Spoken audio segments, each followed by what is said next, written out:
Hi guys, and welcome back to another episode of the Security Space podcast. Today, our guest is Ian Brown, CISO of Spectris, and what we will be discussing is all about a very important topic. It is mental health in security. But before we get into it, Ian, are you okay just to let the audience know a little bit about yourself, if that's okay? Yeah, lovely. Hi, everyone. So I'm Ian Brown. I am currently the CISO at Spectris PLC. Spectris is a instrumentation and precision engineering company. So what that means in real terms is that we measure teeny tiny small stuff. And I'm sure the engineers will kill me for doing a disservice, but yeah, super complicated stuff from measuring the amount of particles in a vial of medication all the way through to measuring how much argon gas is in your bag of crisps. So it's a real sort of proper focus on measurement. I've been here for 5.5 years. Prior to that, I was the head of security at British Heart Foundation, did that for a few years. That was tough, good, but tough. Um, was at Merlin before that and Virgin Atlantic before that. So I've been around. Started off security at Virgin Atlantic in, I don't even remember what year it was now, 10, 15 years ago, as a security analyst and just worked my way up from there, really. Prior to being in IT and security, I worked in sales in a contact center. So very, very different to working in IT.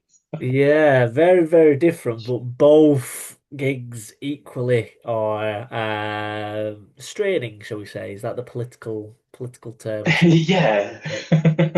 Both sectors are very much that. So yes, obviously, Ian, I know that we've known each other, I think, for a year or two now. And when I sort of had the chance to jump on a pod with you and sort of discuss mental health and security, I knew that you'd be a great guy to sort of speak on this topic, with it being quite close to your heart more than anything. So.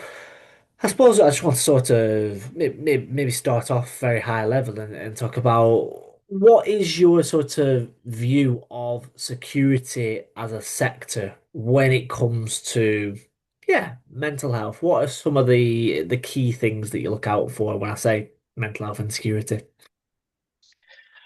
So I think that the first thing to note, at least in my time working in security, I think that mental health has become more serious in security and it's taken more seriously. I also think that part of the stigma has started to go away.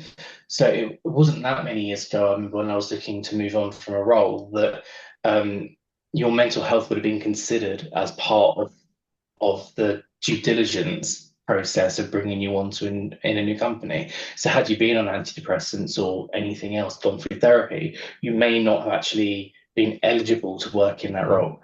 Um, and now that seems to have dwindled, which is a good thing. Yeah. I think that the other side of this is that mental health insecurity is the same as mental health and anything else. It's just your mental health. No one really says what's your physical health insecurity. It's just, if you've got a broken leg, you've got a broken leg. If you overweight, you're overweight. If you're underweight, you're underweight. The same should really go for your mental health as well. So we do work in a taxing sector. There's no denying that. But equally, we're not paramedics. And that's not to diminish what we do, but we're not paramedics, we're not doctors. Most of us aren't saving lives, but that also shouldn't diminish the fact that you feel the way that you feel at any one time. And at any one time, the way that you feel is real, and those emotions are real, and they're valid. And making sure that you give yourself the space to recognize that is super important, even if it might feel like a failure in the moment. Yeah. Yeah. Really, really good points. And wow, I'm quite shocked to hear that that people had to sort of disclose if they'd been on sort of antidepressants, before, and that might actually inhibit them getting a role. I think that's absolutely scandalous and disgusting more than anything. And I Luckily, that suppose, started to move on a bit, but it wasn't that long ago when that was still a thing. yeah, and I think the stigma again, we'll obviously draw parallels to the outside world because when it comes to mental health, cybersecurity is nothing. At the end of the day, mental health is mental health, and it doesn't switch off just at 5 o'clock when you shut down. Well, don't get me wrong. That'd be nice. It would be nice, wouldn't it? Like it's like I don't know if you watch Severance, Yeah, yeah, one yeah. of these like whoop, and you're like, oh, I'm fine, I'm happy again.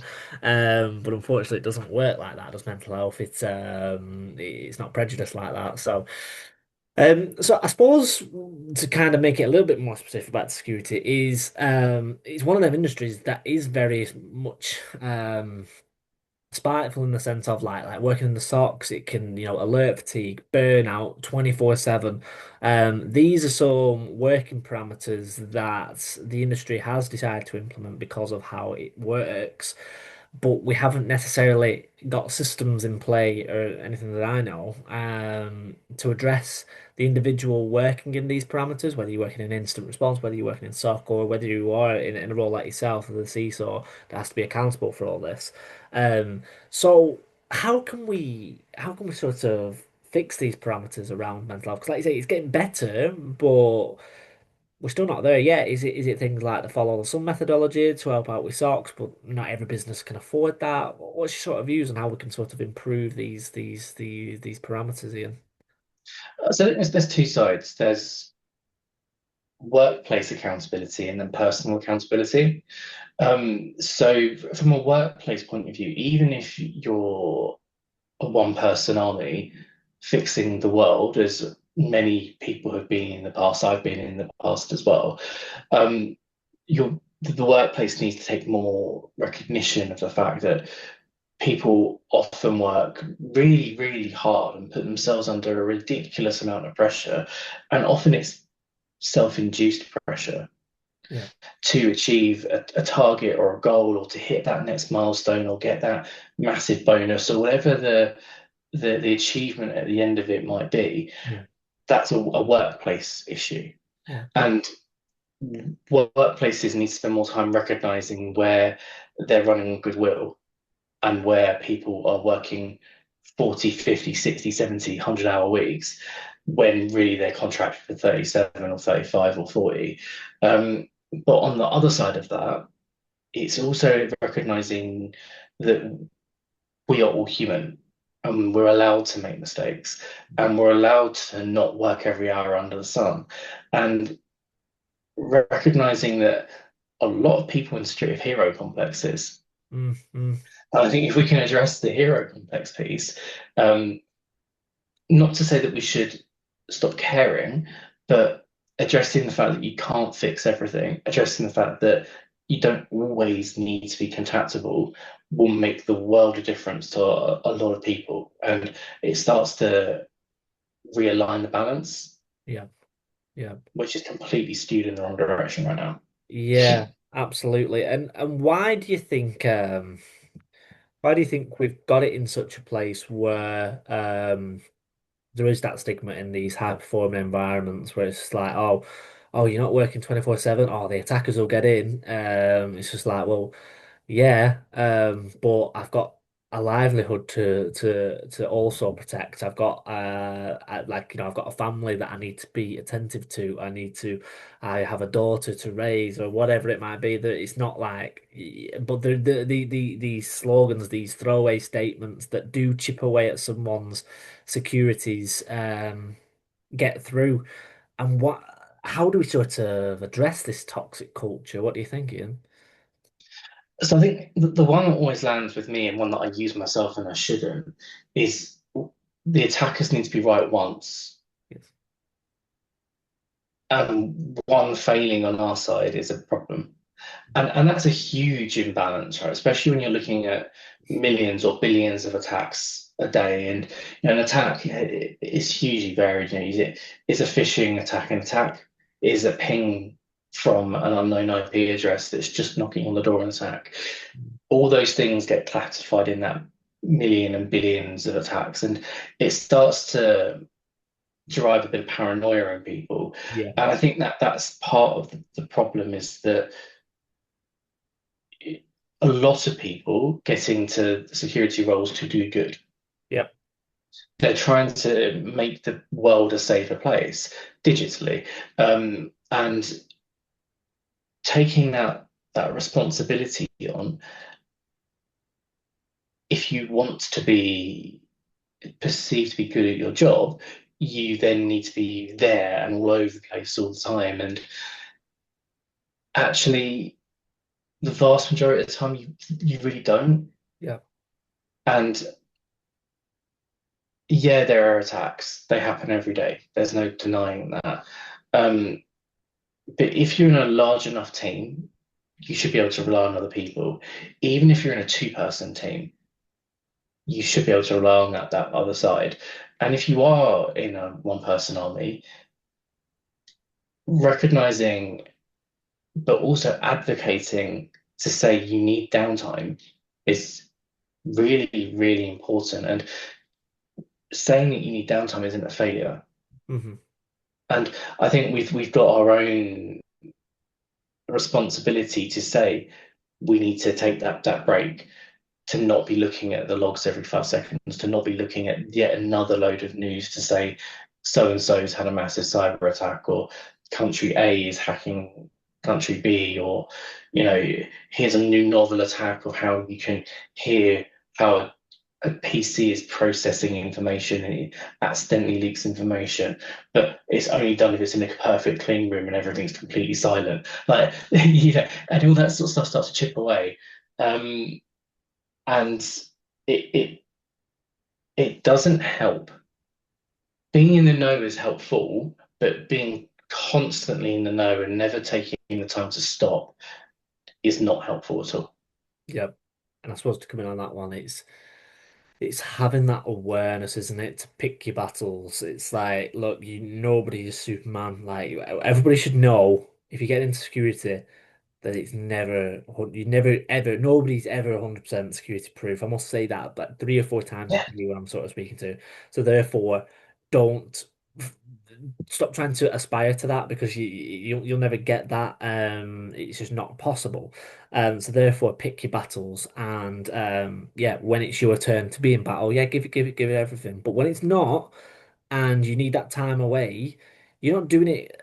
You're not slacking off. no, You're resting. You are recouping. You are healing. Put it. Look in any context. Look in sports. Like footballers, they get the physio. They get the time off. Put it into any sort of context in the world. Like public services. Like my dad's just well, about 5 years ago now, retired from the fire service, and he'd work a 4 on, 4 off. And mm, there's an argument that that is much more of a stress-inducing, mental health impacting role because there is actually, physical lives at stake every time he clocks in. And he'd be on a 4 on, 4 off. And it's like, look, because they need to recoup. And even then, I was thinking, like, it's like, even then, it's like, hey, are they getting enough time off? Because, yeah, there is times when he can come home and it's like, not actually talk about the fact he's just been at like a road traffic collision or a house fire or whatever. And don't get me wrong, he's part of a previous generation, and we have great chats when me and him go walking in the lakes. It's like how he's addressing it now that he's retired, and he's like, "Oh, yeah, I've been suppressing so much, and I'm sorry if I'm going down a rabbit hole here, but I'll link yeah, it no, it's good. back round in a second."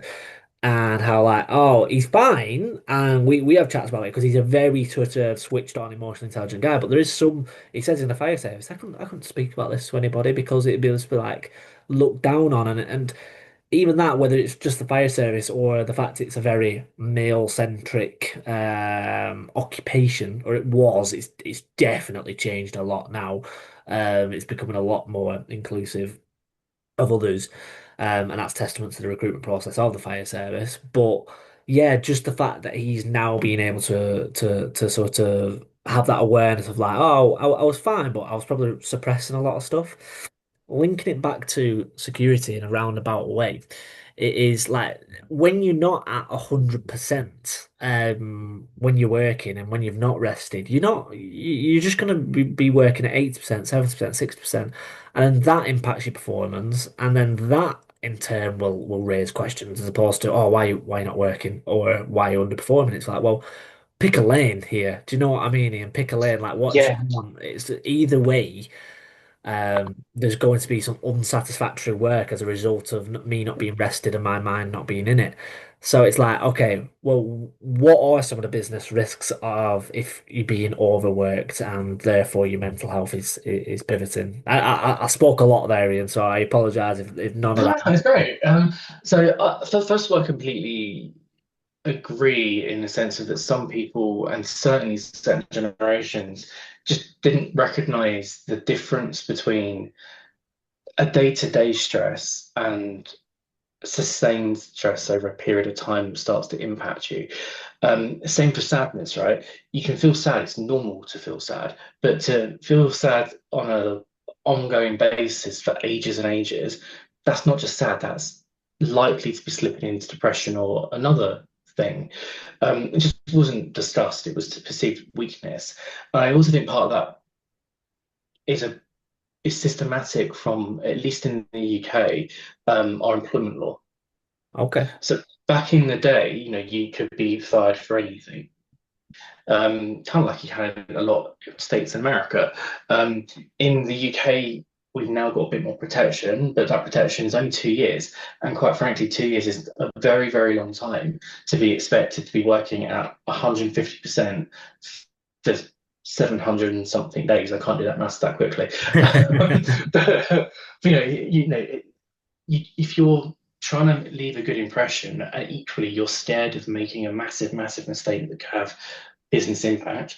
And in some businesses, there is physical health, and in other businesses, it's simply cash. Of course, you're going to work yourself to distraction, um, because you're scared of being fired because you've got a life. And Yes. whether or not it's a mortgage and kids, or it's a partner and a dog, or you just want to be able to travel the world, we've all got our own things. Work is one element of life, and the restrictions around personal personal employment liability is huge, and that's, I think, one of the big reasons why, at least in the UK and probably in America, but I can't speak for it because I've not actually lived there. But that sort of that hustle culture and that constantly on culture is really doubling down. Yeah. Um, Whereas, I would imagine your dad was probably in a union. Mm, So he would have the backing of the union if there was an unfair dismissal. mm. If he had chosen to take some time for himself and to recognize that things weren't perfect, he couldn't have been fired because he'd had the backing of his union and hundreds or thousands or tens of thousands of people to force that change and to give him that protection. You don't really have that in cyber or in IT in general. You might do if you work in civil service, but there isn't like an IT union that gives best practices to follow. We have things like CSEC in security from the Chartered Institute of Security, but that doesn't talk about mental health. It doesn't talk about employment practices. It has a few standardizations around competency, which is important, really important, and there's some other standardizations around potential job titles and what your duties should be. That if I said to my boss, who's amazing, so I'm very blessed in that sort of space, but if I said to her theoretically, I'm not willing to do part of my role because I'm burnt out, she would have the right to tell me to get stuff. Yeah. I have no restrictions or barriers against that because I'm not union, I'm CISO, so I'm in management anyway, but I don't have any of those sorts of protections. Um, and I think that's a big problem in this country. And I think it's something that's going to continue to grow until the way that we choose to work changes. Now, obviously, Labour are coming in and they're changing workplace protections when that goes in, I think, in a few months' time. But there's always wiggle room. There's always a way around these things. And, once you've seen someone be removed from their workplace for what looks like no good reason, it sticks with you. And Mm. it then makes you think, constantly you're just a number and you're a wheel in a cog. Um, but I've got a mortgage to pay. And so I think that's a really big part of the mental health battle that we have, not just in cyber, but just in business, in workplaces in this country.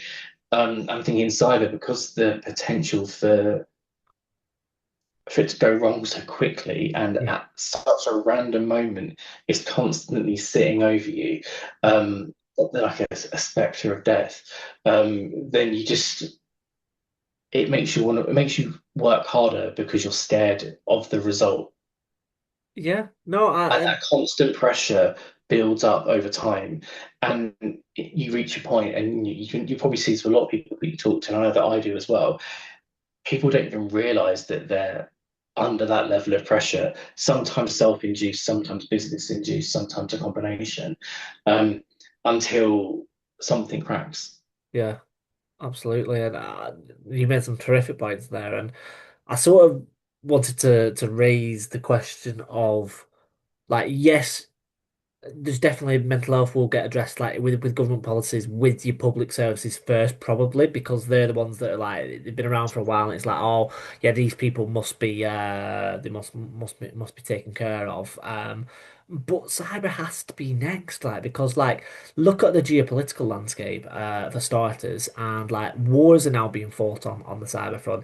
Like yes, only 10 years ago, people are like, cyber, what is this thing? Is it out of the Matrix? Is it what is it? So I appreciate in its infancy, the mainstream are still knowing it. So why would you then throw together mental health and cyber? It's like these two things that were just these fugazi things to the mainstream 10 years ago, both of them. Mm. But now, like, yeah, so I appreciate that there's an education piece to come. I do, but like you go look around now, like both of them have had an explosion in trajectory for for good or bad. And what I would say is like, yes, look at the geopolitical landscape and like, yeah, wars are being fought on the cyber front. Therefore, we need to put it on par with the police and with the fire service, with the military. That like cyber is an institution that there is a large workforce in that are part of said war, and therefore they need to be addressed as humans as well, and not just cogs in the machine.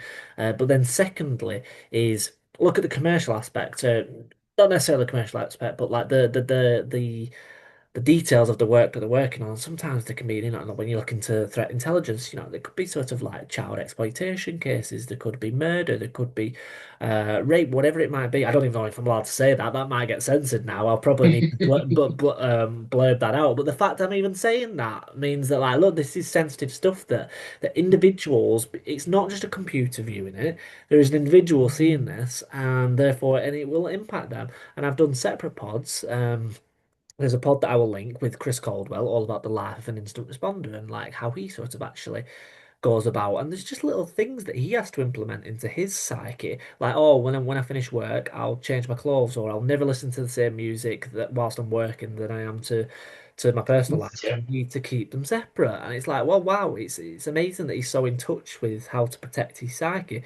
And he's obviously the right sort of character to work for that because he's very emotionally intelligent.